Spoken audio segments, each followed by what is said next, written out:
Hey guys, it's Dan here. Hope you're having an amazing day. This video is all about breaking your own personal success barrier.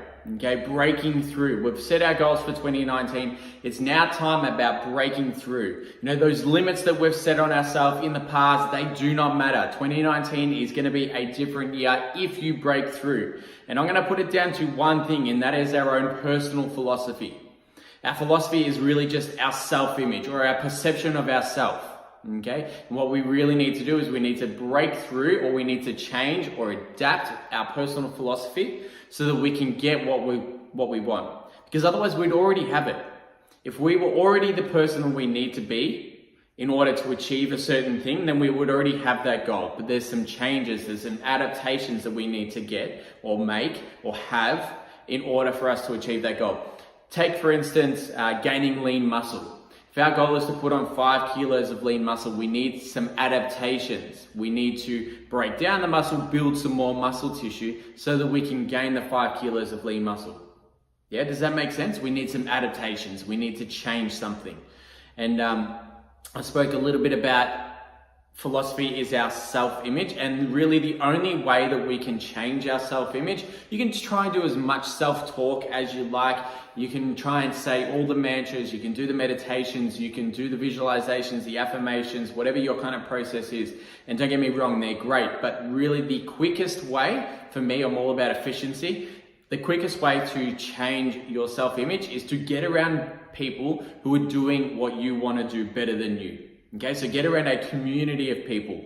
Yeah, get around 3, 4, 5 different people who are all chasing their own goals in the same area that you're looking at working on, whether that's health and fitness, whether that's business and career, maybe it's some relationship goals. You know, for a long time for me, it was getting around people who had what I wanted in the space of business. So I needed some new mentors. I needed some guidance in that area. So I got around people who were doing what I wanted to do better in that space. So I just absorbed everything that they're doing, and naturally my self-image in that area rose to what their self-image was.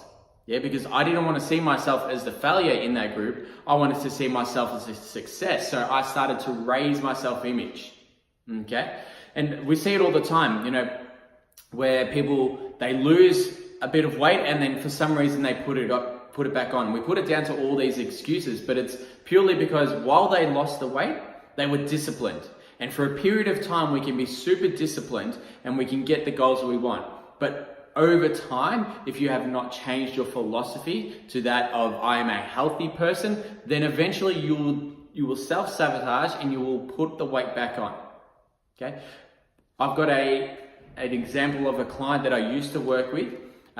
You know, she was a bigger lady and she always struggled to lose weight.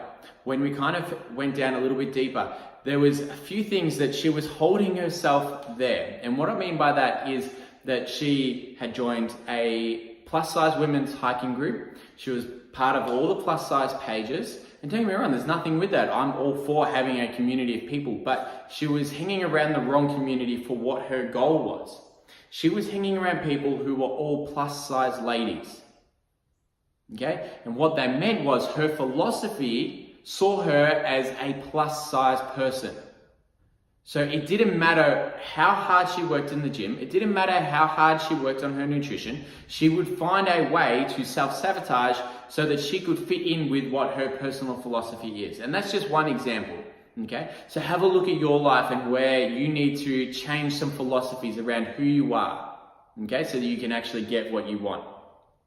If you find yourself saying, I always do this, or this is just the way that I do it, there's some key things that I would probably change, because unless you're happy with the results that you've been getting in that area, I probably wouldn't do what I've been doing. Yeah, if your goal is you want to save 10% of your income, but what I always do is I pay my bills first. Well, I probably wouldn't do that. I'd probably start paying yourself first. Just a quick little example that you guys can start to do. And you know, the reason why we want to try and get around other people and change our association is because of that conditioning. Okay, because up until this point, obviously the conditioning that you've had has limited you to a certain degree. And if you've ever heard of the flea jar example, where if you trapped a bunch of fleas in a jar, fleas jump, right? And if you put a lid on that jar, if you didn't have the lid on the jar, sorry, they will jump and they will just keep bouncing out of the jar. No matter the height of the jar, they would bounce higher, okay? They just bounce straight up and down. Now, what happens if you put a lid on that jar? All of a sudden, they're gonna bounce into the lid, but they're not gonna keep doing that forever because that's just insane and you're gonna knock yourself out. So they will jump to the height of the lid, okay? Now, what happens if we undo that lid? They will keep jumping to that height of the lid because of the conditioning, the new sealing that we've put on them. Okay, so they'll just keep jumping, but they won't jump any higher than the top of that jar. The same thing happens to us unless we get around people who have got more, doing more, being more than who we currently are, then we will only live up to that certain level of conditioning. So my advice from today is really get around a group or a community of people who are all chasing their goals in the area of life that you're looking at working on. And if you need some help in that area, I can definitely point you in the right direction. I hope you have an amazing rest of the day.